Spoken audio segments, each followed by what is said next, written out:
Some people say being trapped on a runaway train with no way to get out is the worst experience that you could live. What happens if it's a runaway train without anybody on it? Today we're going to be talking about the story of the Crazy 8 incident.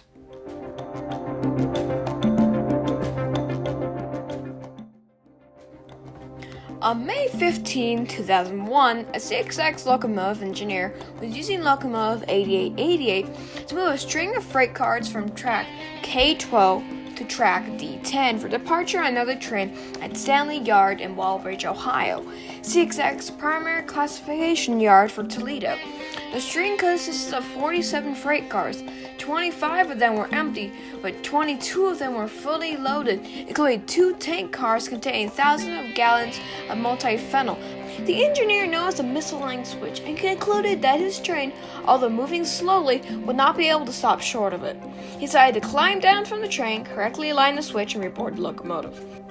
Before leaving the cab, the engineer applied the locomotive's independent air brake. During mainline operation, he would also have applied the automatic air brake, which would set brakes in each of the train's cars. But as a normal for ITRA yard movements, the air brakes of the train were disconnected from the locomotive and thus were not functional. Furthermore, applying the locomotive brakes disabled the dead man switch, which would otherwise have applied the train brakes and cut the engine power. The engineer also attempted to apply the locomotive's pneumatic brakes, so the train to a crawl. However, the engineer failed to complete the process, meaning the train's engine was set to accelerate, not to brake. He then set the throttle for the traction motors at notch 8. If the brakes had been engaged as intended, this throttle setting would have used the motors against the momentum of the train, causing it to slow down instead of the train to accelerate. Therefore, the only functioning brake was the air brake on the locomotive, and this was not enough to counteract its engine power. The engineer climbed down from the cab, aligned the switch, and attempted to reboard the accelerating locomotive. However, he was unable to do so and was dragged around 80 feet, receiving minor cuts and bruises. The train rolled out of the yard and became a 65-mile journey south through northwest Ohio, unmanned.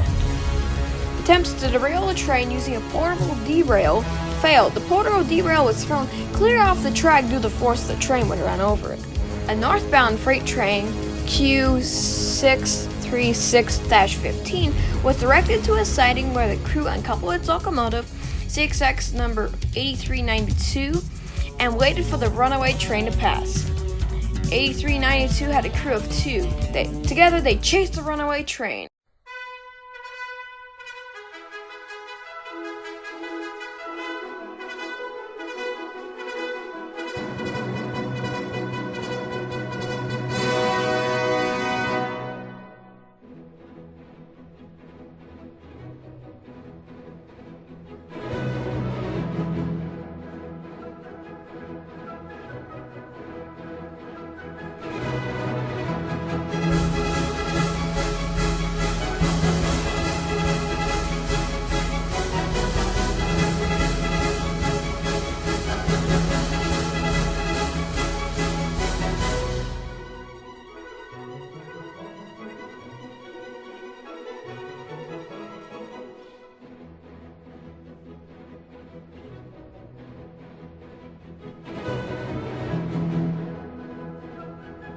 The chase locomotive successfully coupled to the end car and slowed the train by applying the pneumatic brakes on the chase locomotive. The runaway slowed to 11 miles per hour. CSX train master Josh Hosfield ran alongside the train, climbed aboard, and shut down the engine. CSX never released the name of the man who caused this runaway, or didn't even give him proper punishment. Several railway museums tried to buy 8888, but CSX officials replied that they do not feel the locomotive was worthy of preservation and they would be rebuilt as a part of the SD40-3 rebuild program in late 2014 and 2015. The locomotive now operates as CSX SD40-3, renumbered as 4389.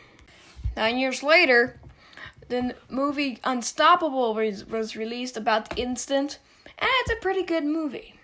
Even after 20 years, This instant will remain in our minds and hearts forever.